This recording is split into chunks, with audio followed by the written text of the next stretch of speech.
হজ মৌসুমের জন্য জোরসোরে প্রস্তুতি শুরু করেছে সৌদি আরব। বিশ্বের লাখ লাখ হজযাত্রীদের আগমন নিয়ন্ত্রণ এবং ধর্মীয় রীতি পালনে সুষ্ঠু সুবিধা নিশ্চিতে নেওয়া হচ্ছে কঠোর সিদ্ধান্ত।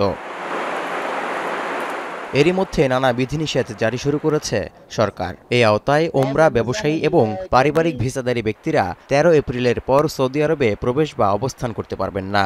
বাংলাদেশ, ভারত, পাকিস্তান সহ 14টি দেশের ক্ষেত্রে এই নিষেধাজ্ঞা কার্যকর হবে, যা জুনের মাঝামাঝি সময়ে শেষ হওয়ার সম্ভাবনা রয়েছে। বান্ডেল থাকলে প্রতি সেনমানিতে টাকা বাঁচবে। বিকাশ সেনমানি বান্ডেল কিনে জিতুন প্রতি লেনদেনে। সৌদি কর্তৃপক্ষ জানিয়েছে, অনেক যাত্রী দীর্ঘমেয়াদী ভিসা নিয়ে সৌদিতে এসে অনুমতি ছাড়া হজে অংশ নেন।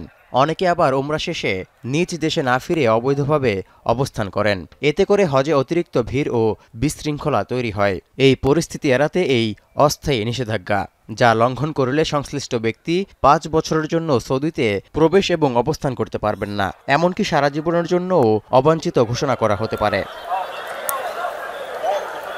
এর আগে সৌদি আরবের হজ ও ওমরা মন্ত্রণালয় বিভিন্ন দেশের হজযাত্রীদের সুবিধার্থে উর্দু সহ 16টি ভাষায় একটি ডিজিটাল নির্দেশিকা চালু করেছে। হজ মৌসুমে প্রতি বছর গড়ে অন্তত 25 লাখ মুসল্লির ঢল নামায় সর্বোচ্চ গুরুত্ব দিয়ে থাকে সৌদি আরব সরকার।